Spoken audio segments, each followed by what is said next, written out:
Assalamualaikum warahmatullahi wabarakatuh. Apa kabar Sobat Beyond Education semuanya? Semoga kita dalam keadaan yang sehat walafiat. Pada kesempatan kali ini kita akan membahas sesuatu yang sedang viral lagi nih. Mudah-mudahan dari apa yang kita bahas, teman-teman semuanya dapat memetik pembelajarannya. Apa nih Feb yang kita ingin bahas? Kayaknya semuanya juga pada tahu ya Pak ya tentang kontroversi Wanda Hara. Wanda Hara itu ya buat yang belum tahu itu fashion stylistnya Nagita Slavina. Dia datang ke kajian Ustadz Hanan Attaqi menggunakan cadar.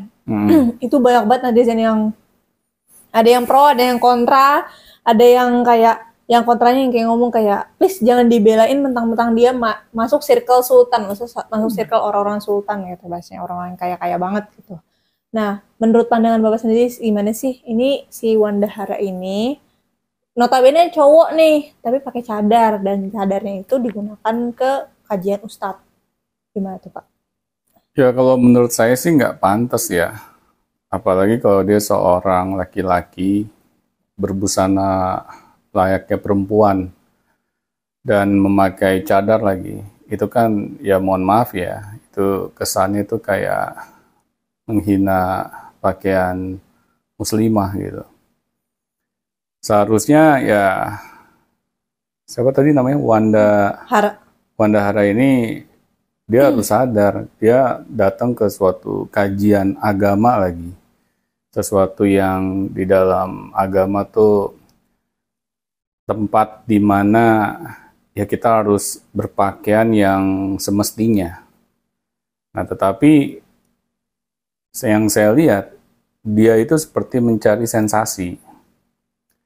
Dia kan seorang laki-laki ya. Ya seharusnya dia berbusana seperti layaknya laki-laki. Bukannya dia merasa dirinya ini ya rada ke wanita-wanitaan, terus dia maunya menyerupai wanita. Nah akhirnya ketika dia dihujat sama netizen, menurut saya sih wajar. Karena itu ya menyalahgunakan seharusnya kita berpakaian gitu. Nah ini gitu, Feb, kalau menurut saya itu nggak wajar. Menurut Bapak itu nggak wajar. Iya, nggak Tadi wajar. Bapak sempat ngomong kayak tentang penghinaan busana gitu, busana. Gimana ada penghinaannya di situ? Ya dia kan seorang laki-laki, terus dia berbusana perempuan. Itu kan suatu penghinaan kalau menurut saya. Apalagi dia datang ke kajian agama, yang dia seharusnya tahu gitu. Ketika kita hadir di sebuah kajian agama, kita ya harus berpakaian ya yang semestinya gitu. Ya kayak misalnya kamu datang ke suatu resepsi pernikahan, kamu mau nggak datang pakai jeans robek gitu? Enggak. Terus pakai kaos robek-robek? Enggak lah. Itu kesannya menghina, mempelai kan? Kamu nggak sopan. Apalagi ke kajian agama. Di situ ada malaikat-malaikat yang hadir. Karena kan di dalam agama kita, setiap majelis ilmu, pasti ada malaikat-malaikat yang hadir pada kesempatan itu. Karena majelis ilmu itu sangat disakralkan.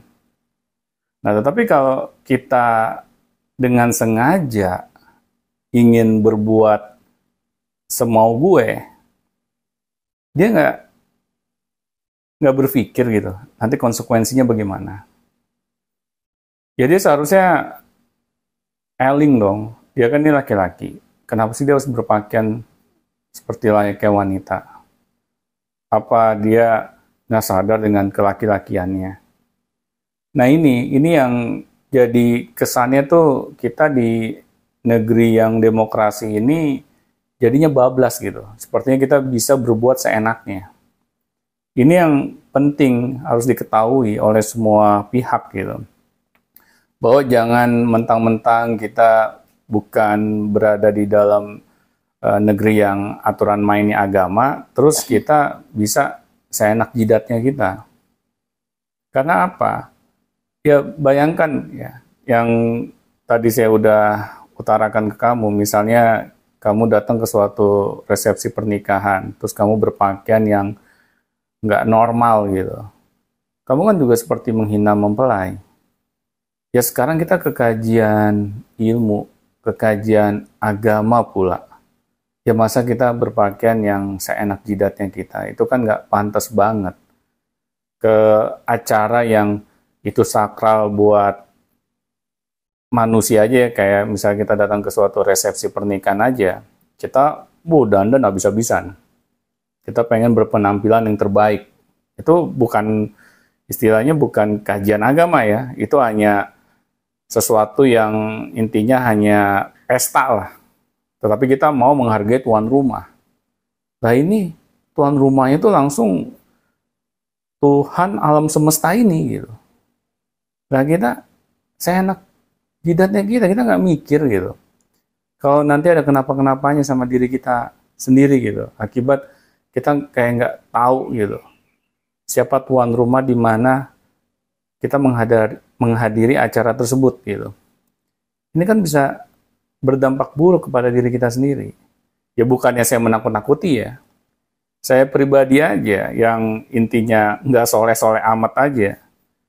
Saya berpikir 1000 kali gitu. Kalau datang ke kajian agama, terus saya berpakaian yang semau saya gitu. Saya berpikir panjang kali lebar gitu.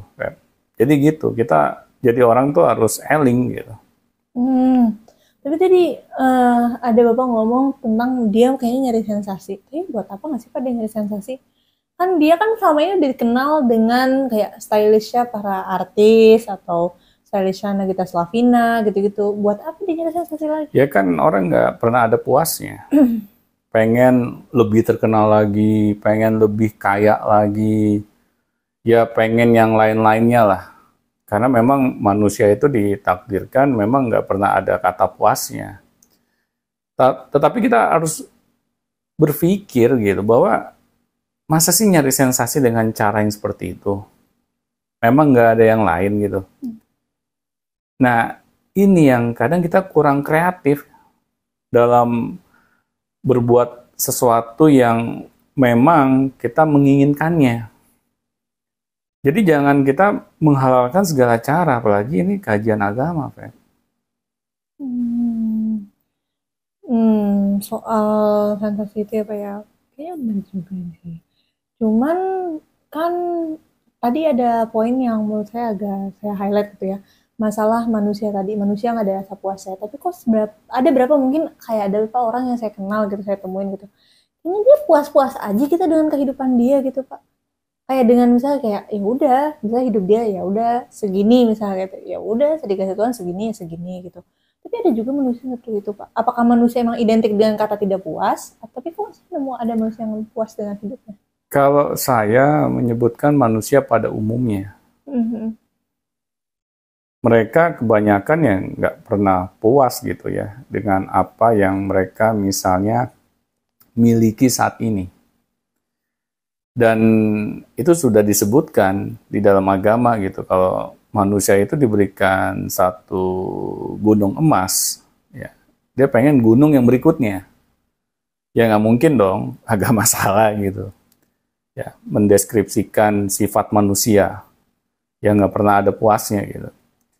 Nah, tapi yang kamu bilang tadi, kalau misalnya dia kesannya yang pasrah aja gitu ya, dengan apa yang dia miliki saat ini, ya dia mungkin dalam hati kecilnya dia sebenarnya nggak puas gitu. Cuman ya dia nggak pengen itu diketahui oleh banyak orang. Itu normal. Ya bahkan di agama pun juga disebutkan itu. Orang yang hebat itu bisa menutupi gitu kesusahannya dia. Bahkan orang-orang di sekelilingnya dia tuh nggak tahu bahwa dia lagi susah gitu. Dalam keadaan yang baik-baik aja yang dia tunjukkan. Nah, itu orang yang hebat gitu. Dia nggak mau misalnya masa muka murung, muka berkeluh kesah. Dia yang ditunjukkan ke orang-orang di sekelilingnya dia dalam keadaan yang baik-baik saja. Nah, itu orang yang hebat kalau menurut saya. Tapi kan banyak orang yang intinya ya pengen kelihatannya susah biar orang-orang kasihan sama dia, terus mau nolongin dia. Ya saya nggak menyalahkan juga ya. Cuman ya maksud saya kalau ada orang yang seperti itu ya itu kurang ini aja sih, kurang elegan aja gitu ya, kayak gitu kan.